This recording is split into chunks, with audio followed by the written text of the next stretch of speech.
mahal na Panginoon, at sa bahagi ito, tayo po ipanadali ang tumayo bilang pagbibigay galang sa salita ng mahal na Panginoon.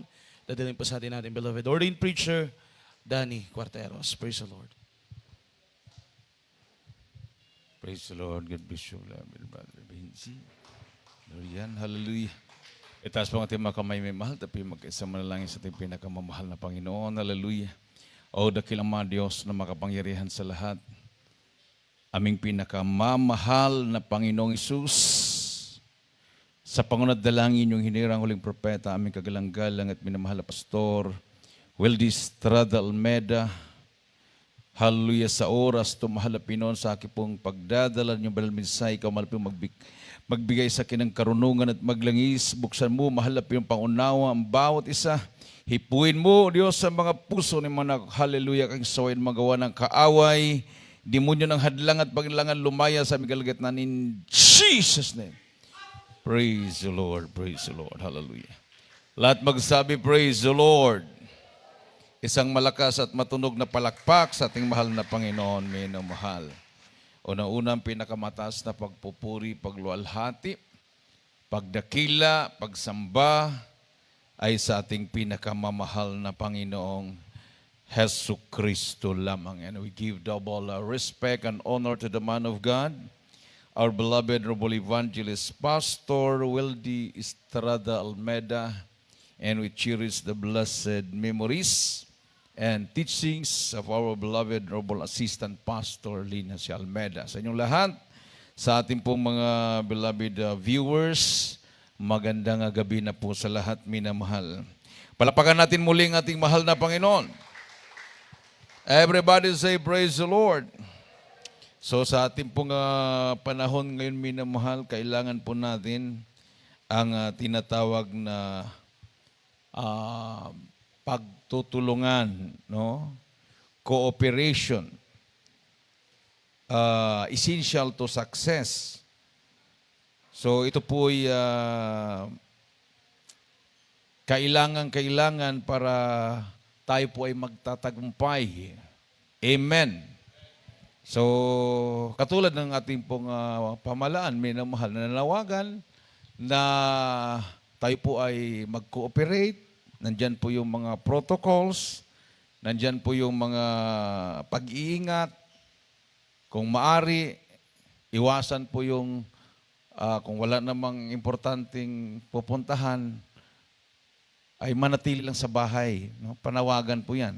At yan po minamalay sa ikabubuti naman natin. Amen. Kasi kung maglalakwatsa ka, wala ka namang importanteng pupuntahan, malay natin yung mga makakasalumuha mo, mga nagdadala ng virus yan. No? Okay lang kung naglilingkod sa mahal na Panginoon yan. Hindi natin alam kung yung kanilang ginagawa, minamahal, no? So, mahirap na. Parang hayop din yan, minamahal na nakakulong. Pag mayroong sakuna, may peste na sinasabi, lalo na sa manok, yun lang po yung mananatiling na buhay, yung mga manok na palaboy-laboy, yan po yung nabibiktima ng sakit. No, ganun po din po minamahal sa tao pag hindi po tayo mag-ingat. Pero ang pinaka-importante, minamahal, ang pagtutulungan natin, pagtutulungan sa prayer. Amen. Palakpakan natin ang ating Diyos na buhay. No? Hindi lang isa ang manalangin. Huwag po tayong aasa sa iilan na manalangin. Kung maaari, magtutulungan tayo sa panalangin. Sabi ko nga, minamahal, matutupad po itong tinatawag na pray without ceasing kung lahat tayo manalangin. Kasi iba't iba naman yung ating bakanting oras. No? Mayroong bakanting oras sa madaling araw, yun lang bakante niya dahil maaga siyang pupunta sa trabaho. So magpuri siya sa madaling araw, magpray siya. Yun namang iba, sa umaga, mayroon namang bakante sa tanghali, mayroon naman sa hapon, mayroon naman sa gabi, mayroon naman sa hating gabi. No, gising pa sila. So kung sabay-sabay minamahal na mayroon tayong appointed time na manalangin, so tuloy-tuloy yung tinatawag na chain of prayer, parang kadina ng prayer, no? Oh, 24 hours a day, pwede yun. Amen. Everybody say, praise the Lord. At yan po minamahal ang ginawa nila. Mabasa po natin dito sa Exodo Kapitulo 17, versikulo 12.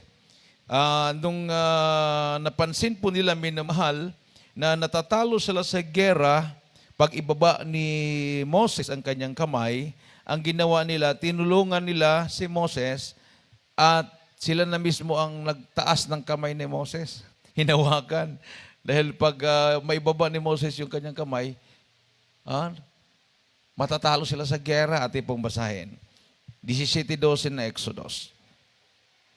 To sustain in times of weakness. Ating pong basahin.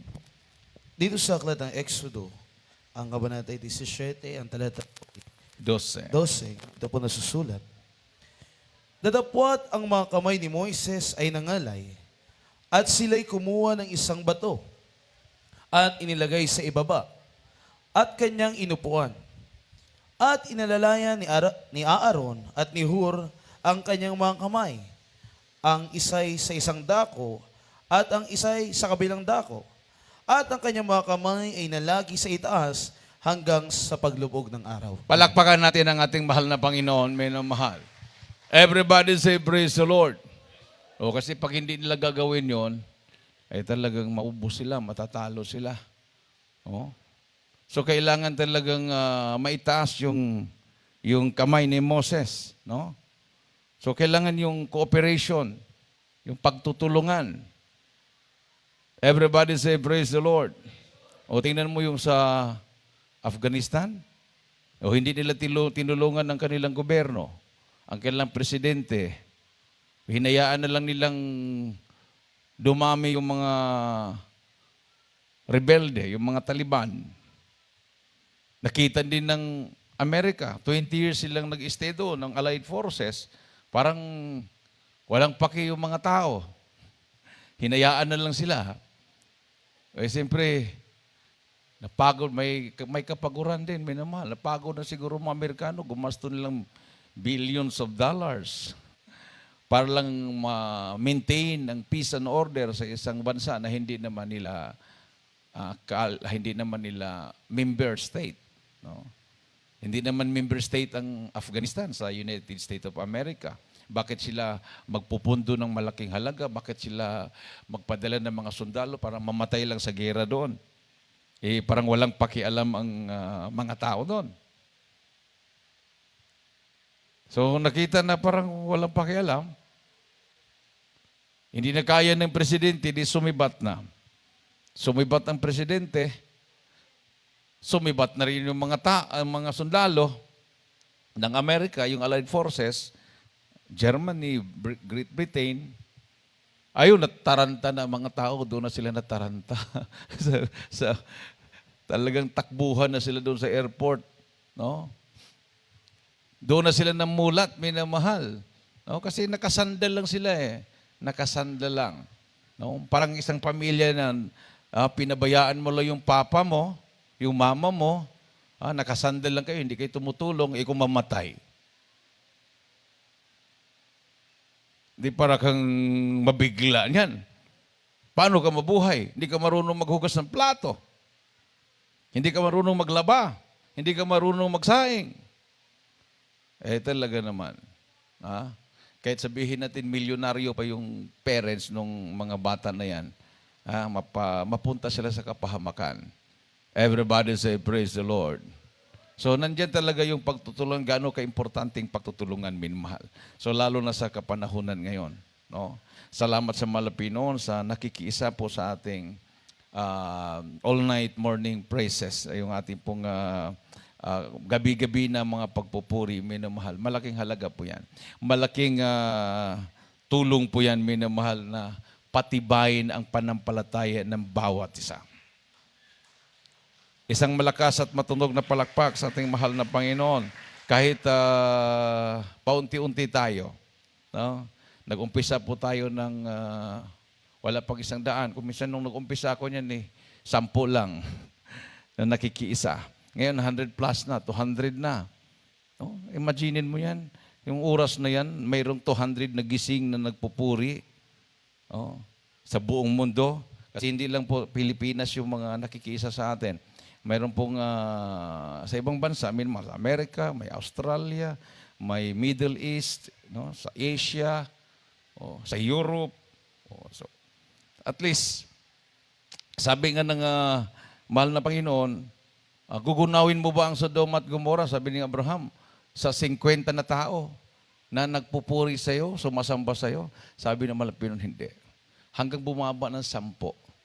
Sabi ng mahal na Panginoon, hindi ko gugunawin ang Sodom at Gomorrah. Pero, wala siyang mahanap na 10 eh. Pamilya lang ni Lot, mag-asawang Lot, si Lot, saka beloved wife niya, at 2 anak niya na babae. 4 lang. So, ang ginawa pa, nagpadala ng anghel, pinatakas yung pamilya ni Lot, at nagpaulan ng Diyos ng apoy sa Sodom at Gomorrah. At ginunaw ang syudad ng Sodom at Gomorrah. Everybody say, praise the Lord. So, ang iba kasi, ang alam lang po nila minamahal, God is love. Hindi po nila nalaman, at hindi rin siguro naririnig nila sa kanilang mga ngaral na ang sinabi ng Bible, God is a God of justice. Amen. Siya ay Diyos ng hustisya, no?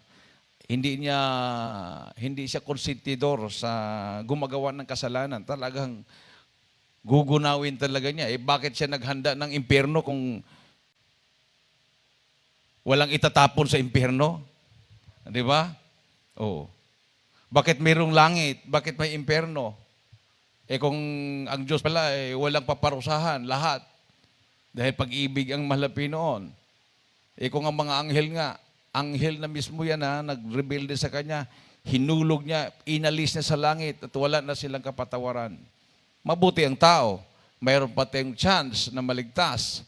Nung nagkasala si Adan at saka sa Eva, may pangako ang mahal na Panginoon, may darating na tagapagligtas, ang pangalan niya ay Jesus, ang ibig sabihin, ang Diyos ang ating tagapagligtas. God is our Savior.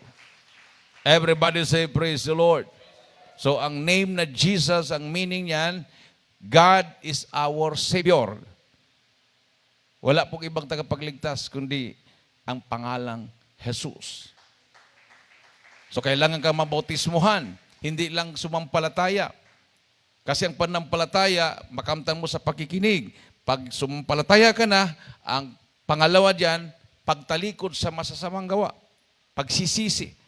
Ang pangatlo, tanggapin mo na yung paghugas ng kasalanan.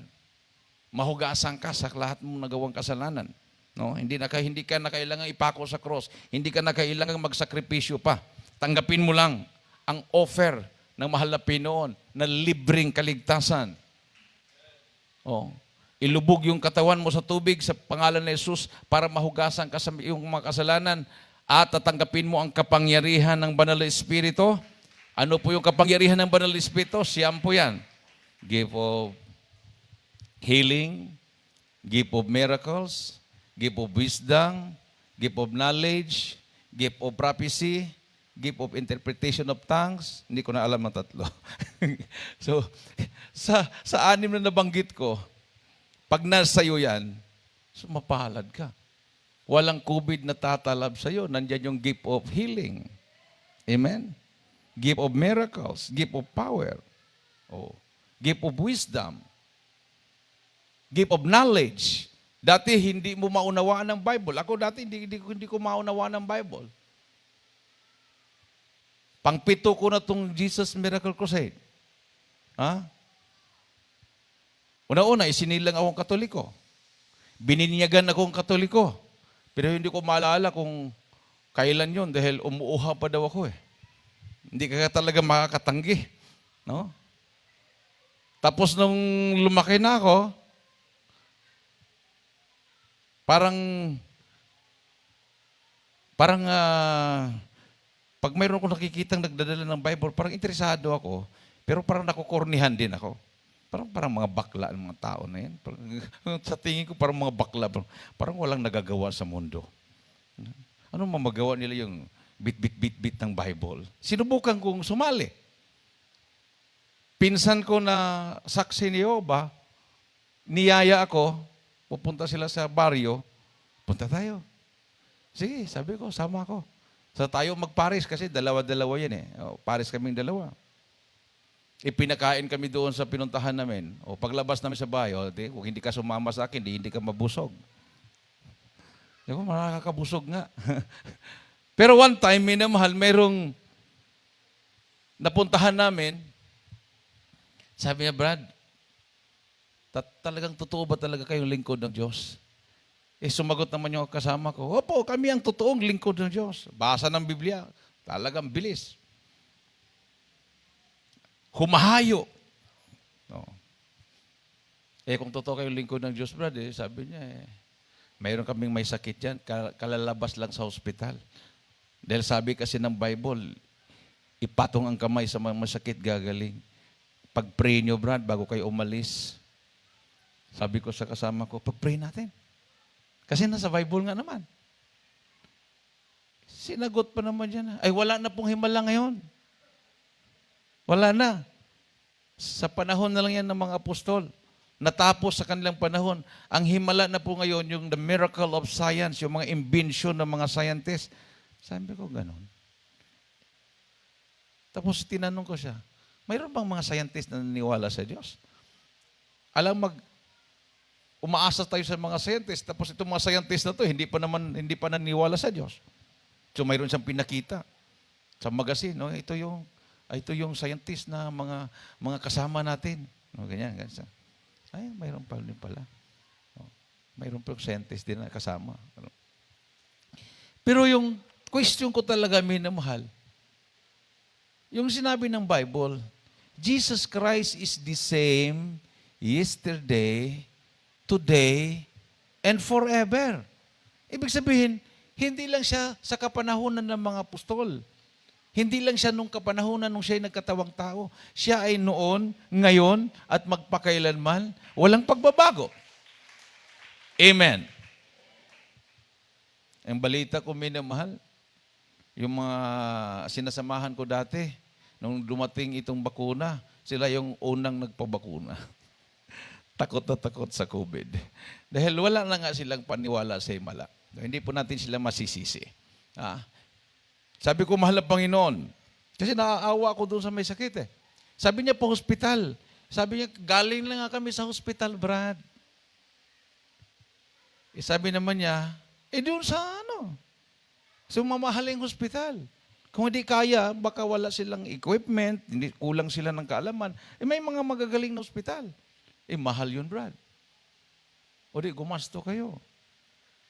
Pwede naman kayong magbinta kung anong maibinta nyo. Kung gusto pa talaga nyo mabuhay. Sabi ko, wala na pala. Bawal din pumunta sa mga albularyo kasi sabi nila ang albularyo sa demonyo. Kasi lahat daw na naghimala sa demonyo. So sabi ko, ang Diyos pala ngayon, nagpapabaya na lang. Binabayaan na lang mga tao. So nanalangin talaga ko, mahal na Pinoon, dalhin mo ako kung mayroon mang totoong gawain na nandoon ka, kumikilos pa rin. Amen. Everybody say, praise the Lord. At di na lang ako ng mahal na Pinoon. Pero hindi po minimal karakadaka. Dumaan ako ng palipat-lipat. Katoliko, Saksi Jehovah, Baptist, Life in the Spirit Fellowship, Charismatic International, ano po yun? God News Fellowship. Tapos bago sa Jesus Miracle Crusade, Lakas Angkan Ministry. Lakas Angkan Ministry. Yung po ay founded by a UP professor. Karamihan sa mga elders, mga professor ng mga state colleges and universities. Ang target po namin, mga kabataan. Inuunahan namin yung mga recruiter ng NPA. Inuunahan namin yon. Mayroon ding mga kasama naming dati mga LFS, League of Filipino Students, dati mga debater. Nakuha namin. The best, yung mga magagaling na mga debater sa UP, nakukuha namin yon. Sila yung mga speaker, sila yung nagsasalita. Ang galing. Galing nila. Akala ko, minamahal, yun na talagang totoo. Kasi aktibo kami. Pag matabihan ka, halimbawa nakaupo ka lang dyan sa school, nag-isa ka, tatabihan kita, maya-maya mag-pray na tayo. Mayroon kaming technique noon. Hindi mo mahalata. Kwento lang ako, mag-share ako ng gospel. Tapos maya-maya tatanungin kita, tatanggapin mo bang malapi noon sa buhay mo? Oh, Brad. Pag gano'n, akbayan ko lang yon. Siyempre, hindi naman kami nagsishare sa mga babae, lalaki lang. Akbayan ko na yon. Hindi na alam ng mga tao dumadaan na nagpe-pray na kami. Pinatanggap ko na. Maya, imbitahin ko na sa fellowship yun. Dumami kami. O dinala ako sa UP Los Baños para iseminar. Kasi doon ang pinaka-main. Seminar ako doon, 1 month. Bago ako dinala doon, nagkrusada ang Jesus Miracle Crusade sa Baguio. That was 1991. 7 days crusade. Timing naman na nagpa-check up ako sa hospital, may sakit ako sa mata. Sabi ng doktor, wala nang kagalingan, kahit operahan, kahit ipa-scrape yung tumubo sa mata ko, tawag yung pterygium. Pag hindi yun mahinto, mabubulag ako. So kahit ipa-scrape, mayroon na daw may mga vampira punta ng Amerika, pina-scrape nila, tumutubo pa rin. So sabi ng doktor, lifetime na talaga yan. Pero kung pumupula yan, Brad, bili ka lang ng eye mo. Yung maliit lang yan, pinapatulo ng malamig sa mata. So, mawala yung pamumulan niya. Yun lang ang remedy. Habang naglalakbay ako sa Burnham Park, galing ako ng Baguio General Hospital, nakita ko yung ang lalaki ng mga streamer, Jesus Miracle Crusade. Nakalagay doon, ailment pronounced incurable. Pwedeng gagaling. Doon ako na parang napatitig. Sabi ng doktor, wala nang kagalingan ng sakit ko. Dito, pwede. Tininan ko yung petsa. April 21 to 27, 7 days crusade. Yung aming schedule na pupunta sa University of the Philippines sa Los Baños, Laguna. April 21. So, conflict. Sayang, sabi ko, kahit 3 araw lang o 1 araw makadalo ko dyan, tingnan ko lang kung totoo yan. Nakiusap ako sa professor ko, Sir, pwede bang ipuspo natin yung ano? Sabi niya, mag-umpisa na. Malate na tayo dahil mayroon ding galing ng Mindanao, Visayas, kasama sa seminar. Malate ka na. Sabi ko kasi, Sir, may krusada eh. At tingnan natin, sabi niya, pray ka lang. May nung nagkita kami uli, sabi niya, tamang-tama. Mayroon pala akong seminar din sa vacation hotel sa may Burnham Park. Malapit lang doon sa krusadahan nyo. 7 araw na seminar ko rin doon. So, dumalo ka sa krusada, doon naman ako sa seminar namin. Dahil seminar siya, dalo ko sa krusada. Hindi ako makapaniwala, mga patotoo. Tinaningan na ng 6 months, cancer. Yung a certain Rudy Pangan, kapitan ng barko. Naging preacher siya. 6 months ng taning, cancer. Nung dumalo sa krusada, nagpatuto siya, nung nabutismuhan siya, gumaling yung cancer niya. Nagbilang na siya ng taon. Sabi ko, hindi kaya bayaran yan. Meron namang nagpatuto, isang pamangkin ni Commander Dante Buscaino, yung founder ng New People's Army. Ang kanyang conversion naman ay gusto lang nilang patayin ang mahal na pastor kasi naglunsad ng krusada Communism and Satanism sa Luneta. That was 1987. Gusto nilang patayin ang mahal na pastor. Siya yung pinadala ng kilusan para manmanan ang mahal na pastor. Sabi niya, madali lang natin patayin si Evangelist Almeida. Wala siyang bodyguards. So pagpestahan na natin sa Luneta. Pagdating sa Luneta, ang daming mga inpaid. That was 1987. Wala pang konstitusyon noon. Under pa ng revolutionary government. Si Cory, after ng Itza Revolution, January yun. Nag-plebiscite is February sa Constitution. So wala pang Constitution. Ang mga NPA talagang pwede silang lumabas. Walang peace talk. Sa kanila ang Pilipinas, yung time na yan. Sa kanila ang Pilipinas. 1 year na after Itza Revolution. Talagang mayabang ang mga NPA nung panahon na yan. Hindi na sila natatakot sa mga kasundaluhan. Gusto nilang patayin ng mga pastor. Ayon sa kanyang patotoo, hindi pumuputok yung kanilang baril. Hindi pumuputok. Yung iba, lumuhon. Hindi mabunot-bunot yung kanilang dalang, yung mga 45.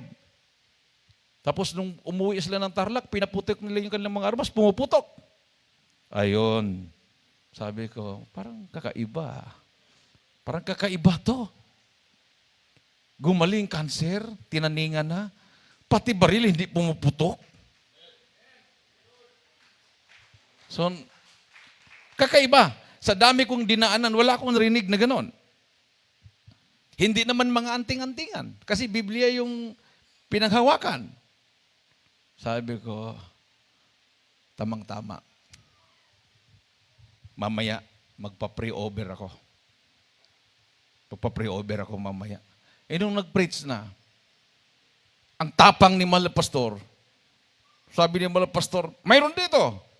Sinasabi born again. May sakit. Matagal na sa kanilang sekta, walang kagalingan. Patay ang Diyos mo. Parang ako ang pinatamaan, sabi ko. Alam, magkilala niya ako. Pero parang akong pinatamaan, siyempre nagpakilala kong born again. Sabi ko, parang hinuhusgahan yata ako. Parang, nasa isip ko parang judgmental. Sinabihan pa naman na, sabi pa naman, patay ang Diyos mo. Parang hindi ko matanggap na patay ang Diyos ko. Pagkatapos ng preaching niya, lapit sa harap, tanggapin ng Malapinon. Ayun na. Pag sabing tanggapin ng Malapanginoon, ayaw ko. Kasi sa dami kong dinaanan, pang-pito na to, puro patanggap sa Panginoon lahat. No. Patanggap sa Panginoon lahat. Pumupunta ko sa harapan, tanggap. Wala namang nangyari. Nandiyan pa rin yung aking sakit. Ito naman, tanggap uli. Hindi na ako tumanggap. Kumbaga, sa daming mga tao, mga 2,000 plus. Kasi after ng lindol ng bagyo yun 1990 yung lindol 1991 yung crusade. So, daming tumanggap. Kumbaga, nandiyan ako sa harapan. Kasi naalaala ko sa pinakabungan ako noon Nandiyan ako sa harapan. Sa daming tumanggap, kahit hindi na ako pupunta sa harapan, parang nasa harapan na rin ako. Kasi ang mga tao nasa likod ko pa. Sa dami nila. Nakita pa rin ako ng mahal na Panginoon. Hindi ako tumayo. Nakatayo kasi lahat. Nakita pa rin ako ng mahal na Panginoon. Classmate ko sa PE na ayaw magpantalon, ayaw mag-jogging pants, ayaw mag-short pants kasi bawal, isang sister. Biglang nasa harapan ko, Sir, tanggapin mo ang mahal na Panginoon, Sir. Pagtingin ko, classmate ko sa PE, yung tinatawag naming kulto. Kasi ayaw talaga niyang magsuot ng uniform sa PE kahit 5 yung grado niya. Sabi ko, ito pala yung relihiyon mo. Sabi niya, hindi po ito relihiyon, sir. Pakikipagrelasyon. Sabi ko, pareho lang yun. Relihiyon, relasyon, pareho lang yun. Sabi ko. Sabi ko, Christian na kasi ako. Dalhin pa niya ako sa harapan, nasa harapan na nga ako Gusto pa niya ako sa pinakaharapan talaga. Sa harap ng stage, yung parang stage doon, sa Burnham Park. Sabi niya, mayroong pray-over ng mga sakit, sir, baka may sakit ka. Ayun, nung sinabi may pray-over sa mga sakit, mayroon nga, sabi ka. Punta ko sa harap. Sakit lang ha. Pagsisi, sisi din. Lahat naman tayo nagkakasala. Nagsisi. Nung sumunod sa pagsisisi, binanggit, tinatanggap kita. Hindi ko na sinunod yun. Tinatanggap kita na aking Panginoon at tagapagligtas. Sabi ko, Lord, patawarin mo ako, pero ilang beses na kita tinanggap. Ang gusto ko lang, gumaling. Pagkatapos ng patanggap, ilagay yung kanang kamay sa ulo, kaliwang kamay sa parte ng katawan may karamdaman. Ang bilis ko talaga. Ganan ang ulo. Tapos, sinusitis, saka pterygium, sinusitis dito. Isang ganon. 2 ng sakit yon. Isang ganyan. Sinusitis, saka pterygium. Tapos yung acute ulcer ko, dumudumi na ako ng maitim na dugo. Pag dumudumi ako, may dugo talaga. Maitim. Kasi ulcer, acute na. Ganon-ganon ako.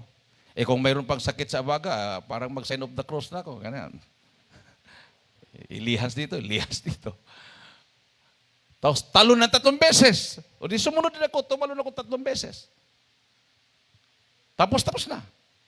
Bukas, balik kayo. Kasi 7 days crusade yun. Pag uwi ko, gabi na rin, mga alas 7 na. Nag-umpisa, 1:00, mga alas 7 na uwi. Maglalakad pa ako ng, may lalakaran doon yung nakalimutan ko na yung street na yon. Papunta doon sa terminal ng jeep ng La Trinidad. O may lalakaran doon. Yung pinaka malaki na kalsada doon papuntang SM. Mayroong tawag noon, may tawag, kalimutan ko na yon. Doon yung likod likod mismo ng Burnham Park. Nung naglakad ako doon, ang gaan ng pakiramdam ko, para akong lumutang sa hangin. Tapos tumulo yung luha ko. Feel ko talaga yung presence ng Malapinoon. Sabi ko, Malapanginoon, patawarin mo ako, hindi kita tinanggap. Bukas,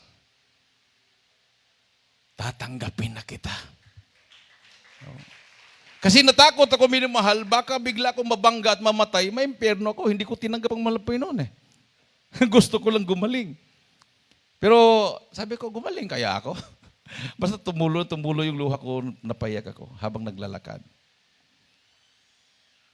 Tapos nung napunta na ako sa dormitory, may bumulong sa akin. Tumingin ka na sa salamin. Kasi matagal na ako hindi tumitingin sa salamin dahil pag tingin ko sa salamin, ang sarap dukutin yung mata ko dahil parang iba yung makikita ko, yung tumubo, pangit. Ayoko talagang tumingin na. May bumulong sa akin, tumingin ka sa salamin. Paglingon ko sa salamin, wala na akong nakita yung puti na tumubo. Nilapitan ko talaga dahil pagpasok mo sa dormitory, magkabilaan yung salamin, parang ganyan. Dito naman, ganyan. Salamin, dito, hallway. Kikita mo yung buong katawan mo dyan, kita mo buong katawan dito. So lumapit ako. Nilapit ko talaga ang mata ko. Ang linaw-linaw, wala na yung tumubo. Sabi ko, magic. Akala ko magic. Pero hindi naman siguro magic. Jesus, Miracle Crusade. Ibig sabihin, pinagaling ako ni Jesus. Sabi ko, halos hindi ako makatulog, pasalamat sa Malapanginoon. Kinabukasan, maaga pa ako. Alas 10 ng umaga, nandoon na ako. 1:00 mag-start. Alas 10, nandoon na ako. Tumulong ako pag-arrange ng mga upuan. Doon ko nakilala si Brother Silvestre. Pangalan nun. Si Silvestre nga. Pilido Gaceta. Na-assign niya dito, di ba? O, na-assign dito yon. Worker na siya. Siya yung nag-entertain sa akin. Saka taga saan ka, Brad? Sabi ko, taga Bohol. Taga Leyte ako, sabi niya. Taga Leyte ako. Samar yata. Taga Samar ako, Waray ako. Ay, ganun ba? Bisaya, marunong ka rin mag-Bisaya. Hindi, Waray ako, sabi niya. Pero nagkaintindihan kami. Sabi niya, alam mo, Brad, sabi niya, ang tingin ko sa'yo, mag-worker ka, full-time. Sabi ko, ano yung full-time? Ibig sabihin, hihinto ka sa pag-aaral. Ay, hindi pwede yan, sabi ko. Pumunta ako dito sa Baguio para mag-aral. Hindi ako huminto sa pag-aaral kahit naglindol. Nandoon ako sa library, sa Lindol. Pero itong himala, minamahal. Before ang lindol, nagbabasa ako ng parang magazine siya na about earthquake. Hindi ko alam kung bakit nadampot ko yun. Earthquake. Halimbawa, maglindol bukas. Ngayon ito, nasa library ako. Binasa ko yung buong magazine about earthquake. Na sinabi doon, pag may earthquake, para mag-survive ka, huwag kang tumakbo, tumago ka lang sa ilalim ng misa. Yun ang tinandaan ko. Kinabukasan, nandoon na naman ako sa library, mga 1:00 o 2:00. Basta 1:00 yung lindol na yun eh. Biglang brrr! Lahat ng mga bintana ng mga glass, nagtalsikan yan. Nag-crack yan. tumba yung mga bookshelves. Lahat ng mga bookshelves, tumba.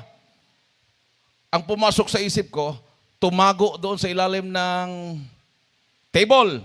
Ang kaharap ko, nag-research din, babae. Pagtago ko, gusto niyang tumago, nakadapa na ako sa ilalim. Nahiya siya. At talagang nadapa na ako na gano'n. Bumaba siya.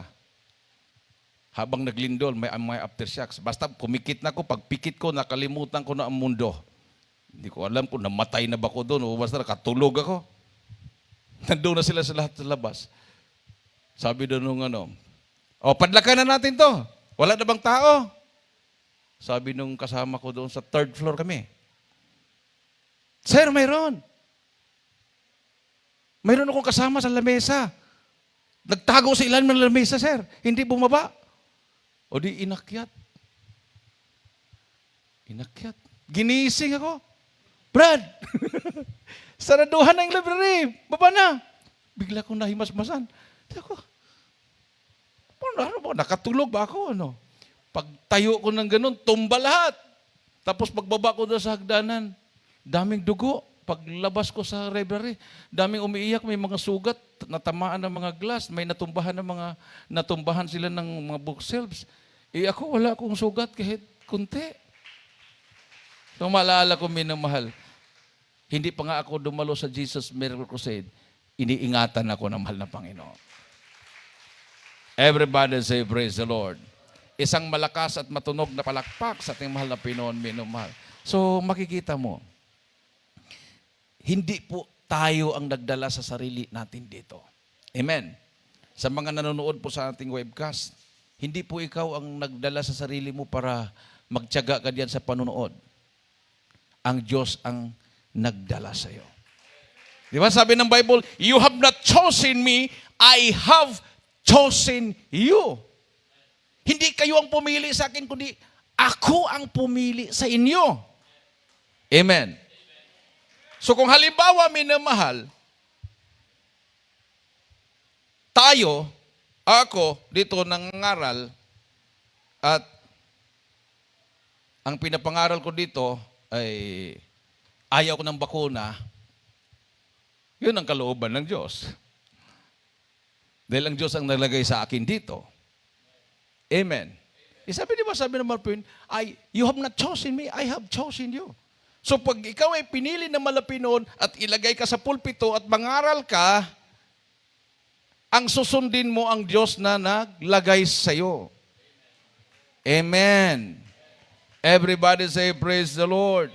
O di ba sabi ni Apostol Pablo, unahin kong pangsunod ang Diyos kaysa tao. Amen. Kasi binawalan na sila noon eh. Sila Apostol Pedro, di ba? Sa 5:29 ng Acts. Tama? Acts 5:29. Pakibasa nga. Dito sa mga Gawa 5:29, ang sabi po rito, datapwat nagsisagot si Pedro at ang mga apostol na nagsasabi. Una mo na yung 28 para maunawaan. Sa 28, na sinabi, ibinala na naming mahigpit sa inyo na huwag kayong magturo sa pangalang ito. At narito, pinuno ninyo ang Jerusalem ng inyong aral at ibig ninyong iparating sa amin ang dugo ng taong ito. Datapwat nagsisagot si Pedro at ang mga apostol na nagsasabi, dapat muna kaming magsitalima sa Diyos bago sa mga tao. Palakpakan natin ang ating mahal na Panginoon. Hindi po sinabi dyan na huwag kang sumunod sa gobyerno, pero Diyos muna. God first, before man. Amen. Isang malakas at matunog na palakpak sa ating mahal na Panginoon. Everybody say, praise the Lord. Nandyan yung pandemic. Nandyan yung mga protocols. Nandyan yung gera sa Afghanistan. Nandyan naman yung batas sa Kongreso na absolute divorce ba yun? Absolute divorce. May batas na ngayon. Bill. Sa Congress, ipapasa sa Senado. Pag maaprobahan yan, sainan ng presidente, absolute divorce. Wala sa Pilipinas yun. Sa Pilipinas is annulment of marriage. Mayroon ng nagbatas. Itong mga gumagawa ng batas, ito naman yung mga tao na may mga kabit. Amen. Di ba yung mga congressman, mga senador, maniwala ka ba dyan, isa lang asawa niyan? May pera yan eh. Ha? Eh, gustong-gusto nila yun nung ganung batas eh. Kasi pag kulubot na yung mukha ng asawa nila, pwede nilang palitan ng makinis pang mukha. Bata pa. Oh. Gagawa lang sila ng konting away. Oh. Hiwalay na tayo. Sige, perma. Oh. Gawin pang napaka-easy ang separation. So maraming susubok mag-asawa muna tayo. Pag hindi tayo magkaintindihan, maghiwalay tayo. Parang ganon. Kasi ang kanilang nirarason, mayroon daw naghihirap na hindi makakatakas sa kanilang asawang drug addict, asawa nilang mga sadista o ano bang mga asawa, satanista ba yan o anong tawag sa kanila, na binubugbog, pinapatay sila, talagang pinapahirapan sila, hindi sila makakatakas dahil nagapos sila sa kanilang kasal. No? O pag mag-asawa sila ng iba, papailan ng kaso, mga ganyan. So, kung ilan lang yung ganong problema, idadamay lahat. So, wala na tayong pakialam doon. Kasi sa mga tunay na Kristiyano, hindi naman tayo nag-iisip ng ganon. Amen. O, sa kanila lang yun. Eh, kung talagang aprobahan nila, wala tayong magawa dyan. Eh, kung talagang yan ang batas nila. No? So, wala nang magpatotoo, minamahal. Nung unang panahon, basaguliro yung asbang ko, bugbog sarado ako. Ngayon, nung tagpuan ko ang Jesus Mercosid, binago ako, pati hasbang ko, nabutismuhan, nagbago rin. Baka naman iba ng patotoo. Minamahal yung husband kong lasinggero, iniwanan ko, salamat sa Diyos, nakatagpo ko nung mas mabait.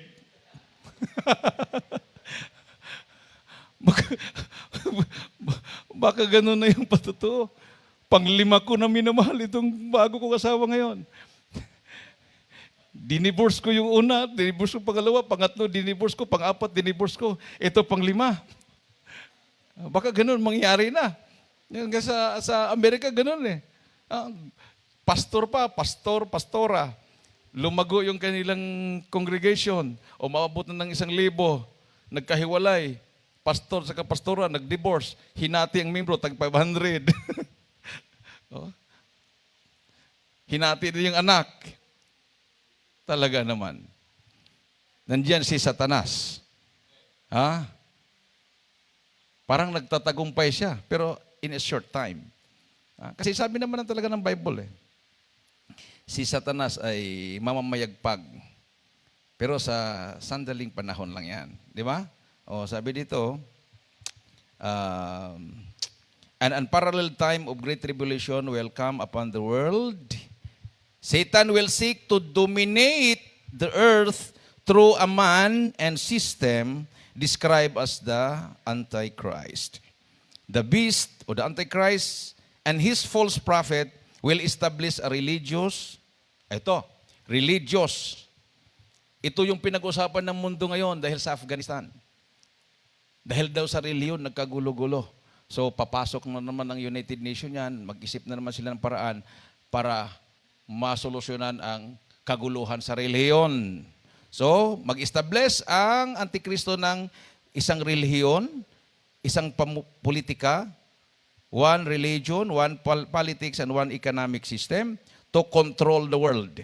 These satanic maneuvers will bring war, famine, and death.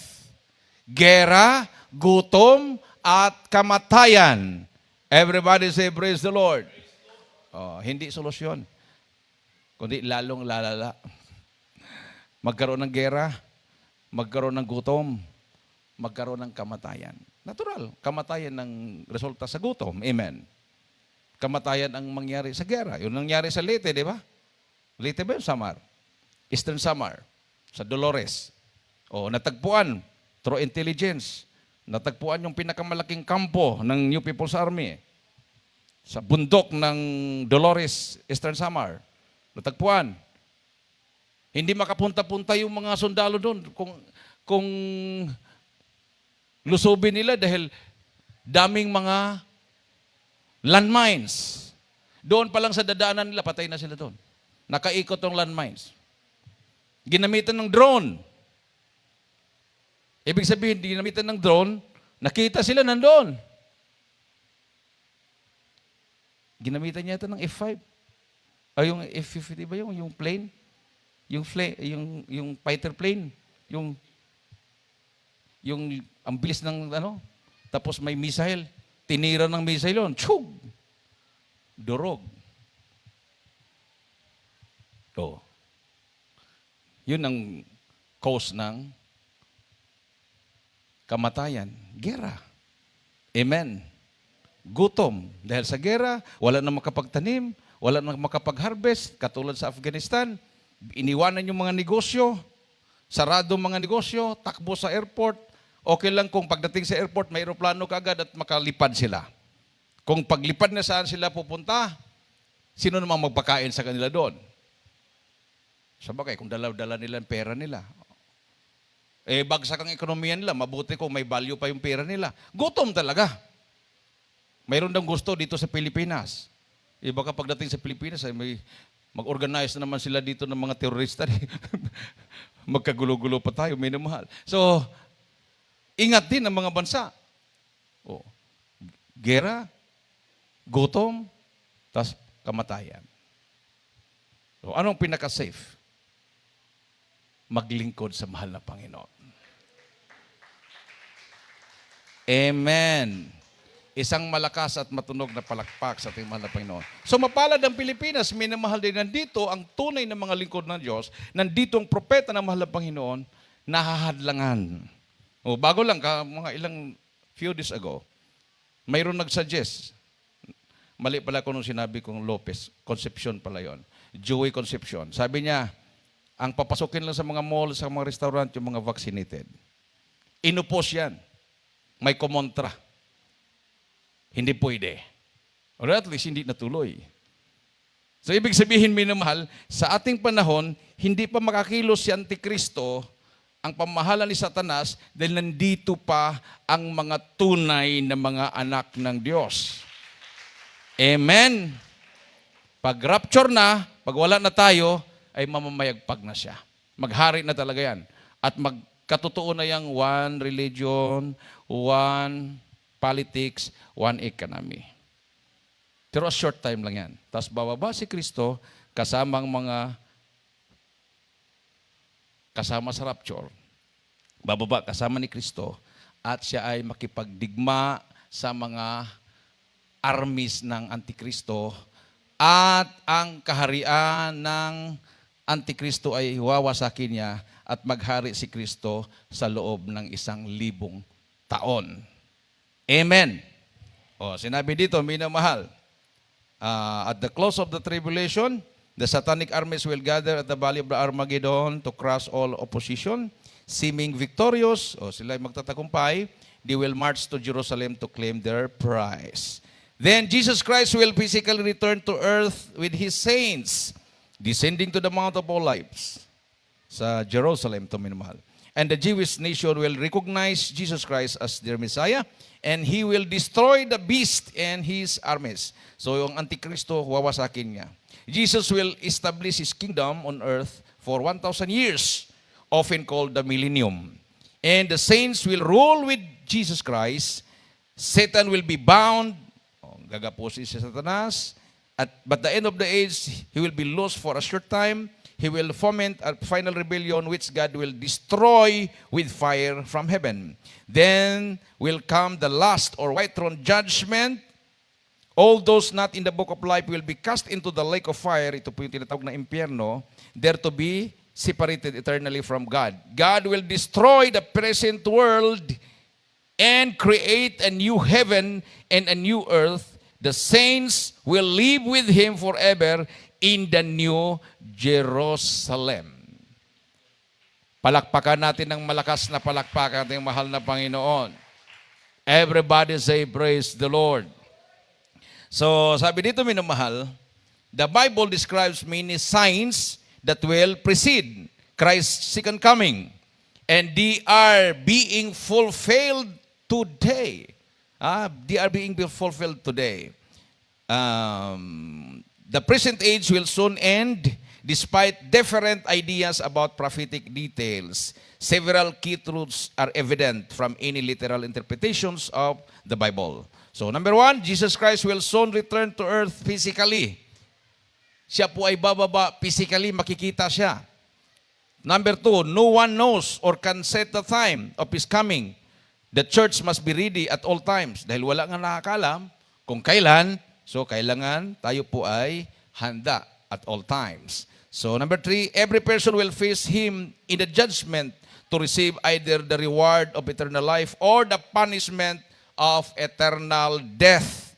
So what is the proper response in light of these awesome truths? Sabi nga dito, minamahal, surely I come quickly, even so come Lord Jesus. Revelation chapter 20 verse 17 at talon sa 20, last verses. At pong basahin, pakinggan po natin. Dito po sa aklat ng Apokalipsis, ang kabanatay 22, ang talatay 17, hanggang talon sa 20, sabi po dito. At ang Espiritu at ang kasintahang babae ay nagsabi, halika. At ang nakinig ay magsabi, halika.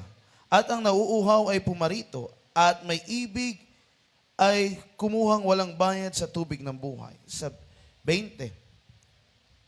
At sumaksi sa mga bagay nito ay nagsasabi, oo, ako'y madaling pumaparito. Siya nawa, pumarito ka, Panginoong Jesus. Awitan po natin ating mahal na Panginoon, minamahal. Pumarito ka, Panginoong Jesus. Hallelujah. So yan po yung katotohanan. So, huwag po nating baliwalain. Pinahintulutan ng malapi noon ang pandemic na to, yung mga virus na yan, para ang tao ay magbalik loob sa mahal na Panginoon. Pinahintulutan ng malapi noon na magkaroon ng kaguluhan. May mga gera, may mga lindol, o anumang mga sakuna. Yan lahat ay nakasulat sa Bible, minamahal. Walang makakapigil niyan. No? Walang makakapigil. Ang gagawin lang po natin, ang prayer lang po natin, magligtas ang malapino ng mga kaluluwa, lalapit sa Kanya. Patibayin ang ating pananampalataya. Patibayin ang ating pananampalataya. Awitan po natin ang ating Diyos na buhay, minamahal. Isintro po natin ang ating puso, ang ating pong isip sa malapino. Now is the day of salvation. Now is the accepted time.